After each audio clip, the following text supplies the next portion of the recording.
Okay, so have you ever walked into like a big sports bar, maybe a mall food court, or even seen those really high-end home theater Oh, setups? yeah, absolutely. And you just kind of look at all the screens, right? They're all perfectly in sync, switching between different games or shows, sometimes even merging into one huge picture. It really does feel a bit like magic sometimes. You see it everywhere, but you probably don't stop to think, how are they doing that? Exactly. It looks totally effortless, but behind the scenes, there's some pretty clever tech making it all happen smoothly. Definitely not magic, just some smart engineering. Right. And that's exactly what we're going to dig into today. For this deep dive, we're focusing on one specific piece of gear that's often behind those impressive displays.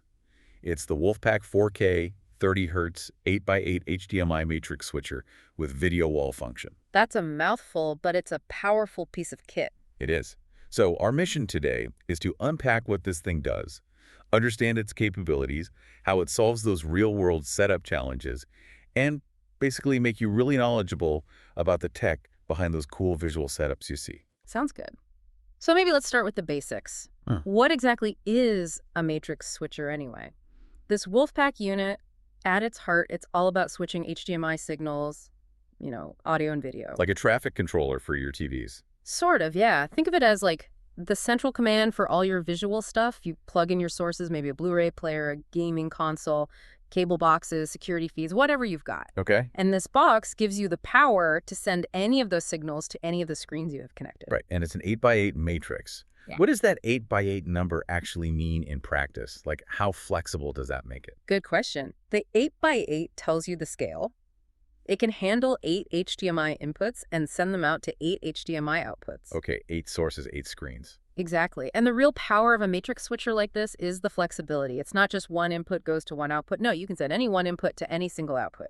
Or you could send one input to all 8 outputs at the same time if you want to mirror something everywhere. Okay, so everyone sees the same big game, for example. Precisely. Or you can mix and match. Maybe input 1 goes to screen 1, input 2 goes to screen 2, but inputs 3 and 4 both go to screens 3 and 4. Any combination you can think of, pretty much. Wow, that's a lot of control. It really is. It lets you adapt your whole setup on the fly, depending on what's happening. It's definitely a digital matrix switcher built for how complex things can get with HDMI routing today. So yeah, the switching itself is obviously super useful for managing lots of screens. But you mentioned something else, the video wall function. That sounds like where the real wow factor comes in. It's not just a switcher. Exactly. That's what really makes this unit stand out. It's more than just routing signals. It actually has a full video wall processor built right inside. So it can create those giant multi-screen displays itself?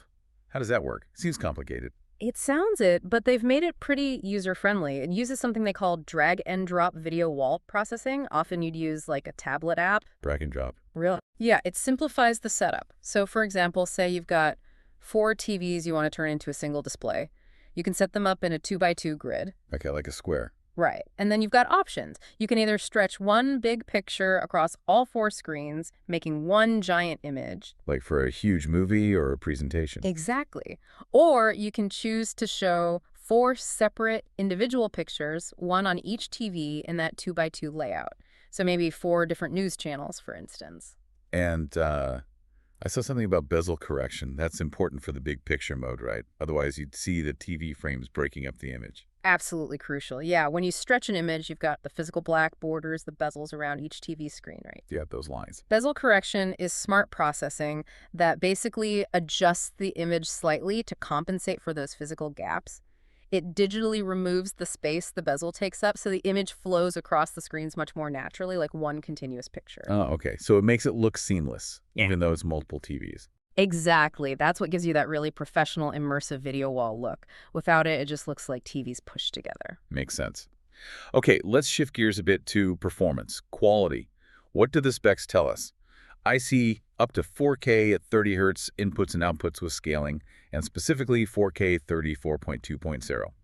What does that mean for the picture quality we'd actually see? Okay, so 4K resolution Ultra HD means super sharp pictures, lots of detail, 4 times the pixels of standard Full HD. The 30 Hertz is the refresh rate, 30 frames per second. Is 30 Hz good enough? I hear a lot about 60 Hz. It depends on the content. For super high-speed gaming, yeah, 60 Hertz or higher is better. But for most video content, movies, TV shows, presentations, digital signs, live sports feeds, 4K at 30 hertz is actually really, really good and plenty smooth. And the 4.2.0 part, that sounds technical. It is a bit. It refers to chroma subsampling. It's basically a compression technique for the color information in the video signal. Your eyes are much more sensitive to brightness changes than subtle color changes. So 4.2.0 reduces the amount of color data slightly in a way you typically won't notice, especially when watching video. The big advantage is that it saves bandwidth. You get that sharp 4K image, but it doesn't require as much data throughput. It's efficient, especially when you're sending signals to multiple displays. Gotcha. So good quality, but efficient for these kinds of setups. What about the seamless switching in under 100 milliseconds? I hate it when screens go black for a few seconds when changing inputs. Ugh, me too. That's a huge benefit here. Seamless switching means the change happens so fast, less than 1/10 of a second, that you basically don't see it. No black screen, no blue screen, just an almost instant transition. So like in that sports bar example, changing the channel on one screen wouldn't cause that annoying flash. Exactly. It keeps the viewing experience smooth and uninterrupted. Critical for live events, presentations, anywhere you need a professional look. And it's not just video, it handles audio too. It supports embedding and de-embedding audio using standard 3.5mm jacks. So you can pull audio out separately. Yep, audio breakouts. Plus, it works with high-quality surround sound formats like Dolby True HD and DTS HD Master Audio, so the sound stays just as good as the picture. Okay, cool. Now, another technical term, full HDCP internal management. Why is that important? What problem does it solve? HDCP. High bandwidth digital content protection. It's basically the digital anti-piracy handshake between your source, like a Blu-ray player or streaming box, and your display. To make sure you're allowed to watch the content. Pretty much. It prevents unauthorized copying. Now, sometimes HDCP can be finicky, can cause screens to go black or show error messages if the handshake fails. Full HDCP internal management means this switcher handles all that complex authentication internally and automatically. So it smooths out those potential compatibility headaches. Exactly. It ensures that your protected content like movies or sports actually plays without those frustrating interruptions. It makes sure the HDCP keys are authenticated properly, stops digital interception, and just generally makes everything work reliably. It's compliant with HDMI 1.4 and DVI standards, and it's backwards compatible too. Good to know. And it mentions HDMI 1.4 specs, like DDC transmission. Yeah, DDC is the channel that lets your source device and your TV talk to each other, exchanging info like sported resolutions and audio formats. The switcher manages all that communication smoothly as well. Okay, so this thing is clearly very capable, powerful stuff under the hood.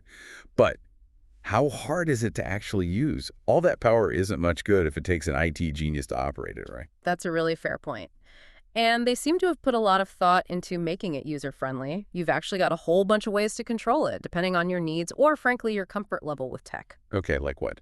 Well, for simple direct control, there's a standard IR remote. Just point and click. It uses a common 38 kHz frequency. Simple enough. Then, for more advanced or integrated setups, you can control it over your network using a web browser, the Web GUI, or via TCP/IP commands, or even the old-school serial RS-232 port. So options for automation and custom control systems. Definitely. Plus, there are apps available, like their WolfPack Ultra real-time demo app that lets you use a tablet, maybe do that drag-and-drop video wall setup we talked about. Very intuitive. I like the sound of tablet control. And even right on the box itself, there are simple push buttons on the front panel. They light up blue, and there's an LCD screen showing the status, so you can do basic switching right there if you need to. Multiple ways to drive it. That's good. What about setup? I saw Smart EDID management. What does that do for the user? EDID is basically the information a display sends back to the source, saying, here's what resolutions and formats I support. Smart EDID management means the switcher helps automatically negotiate the best settings between all your different sources and potentially different types of displays. It takes a lot of the guesswork and manual configuration out of getting the best picture on every screen. Less troubleshooting for you. Nice. And being able to rename inputs and outputs, that sounds small but potentially amazing. Oh, it's huge for usability. Instead of trying to remember, okay, HDMI 3 is the meeting room PC and HDMI 7 is the lobby display feed, you can just label them meeting PC and lobby feed in the system. Makes day-to-day operations so much easier and less prone to errors. Yeah, I can see that. And another big one for dynamic places. You can save up to 20 preset scenes. Preset scenes. Like what? Like maybe scene 1 is the 2x2 video wall showing one big image. Scene 2 is all 8 screens showing 8 different inputs. Scene 3 is 4 screens showing input A and 4 showing input B. You configure these setups once, save them, and then you can recall them instantly with a single command. Ah, okay. So quick changes for different events or times of day. That's really useful. Exactly. Really streamlines things. And if you want even more dedicated control, they offer optional add-ons like specific keypads or even a color touchscreen controller. Okay, so tons of features, user-friendly control. Where would we actually see this kind of switcher being used? Give us some real-world examples. Oh, they're used in a surprisingly wide range of places because, well, managing multiple screens is common now. Think restaurants, definitely sports bars. Managing all those different game feeds is a classic use case. Yeah, you need to switch quickly there. Bowling alleys, fitness centers, keeping people entertained or informed on various screens. Malls are another big one for digital advertising, directory boards, that kind of thing. Makes sense. What else?